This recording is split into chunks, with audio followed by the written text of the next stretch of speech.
ক্ষমতায় থাকা অবস্থায় তৈরি বা উদ্বোধন করলে যদি কোনো দেশের স্থাপনা ওই দেশের সরকারের হয়ে যায়, তাহলে আপনি যে বাড়িটিতে বসবাস করছেন ওই বাড়িটির মালিক কিন্তু আপনি নন, ওই বাড়িটির মালিক হচ্ছে রাজমিস্ত্রি বা কাঠমিস্ত্রি।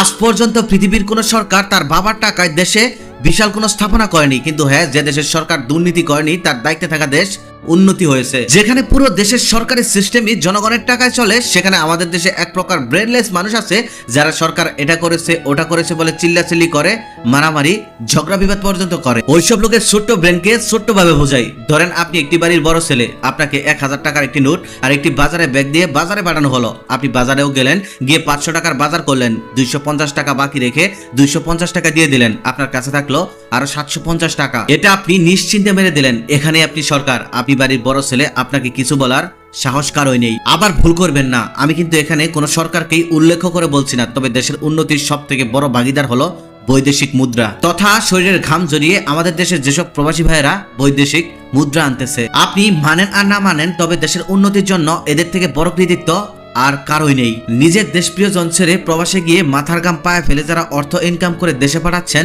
তারা বুকে হাত দিয়ে বলতে পারবে আমার টাকায় দেশ চলে। তবে দীর্ঘ 17 বছর যিনি দেশ চালিয়েছেন সে কিন্তু বুকে হাত দিয়ে এটা বলতে পারবে না। সরকারি সিস্টেম তো করেছে চুরি, অসংখ্য সম্পদ দেশের বাইরে নিয়ে গিয়ে বিদেশে নিজের সাম্রাজ্য সাজিয়েছে। বাংলাদেশের দুর্ভাগ্য যে দুর্নীতিবিহীন কোন সরকার এখন পর্যন্ত বাংলাদেশ পায়নি। যদি পেত তাহলে বুঝতে পারতেন উন্নতি কাকে বলে।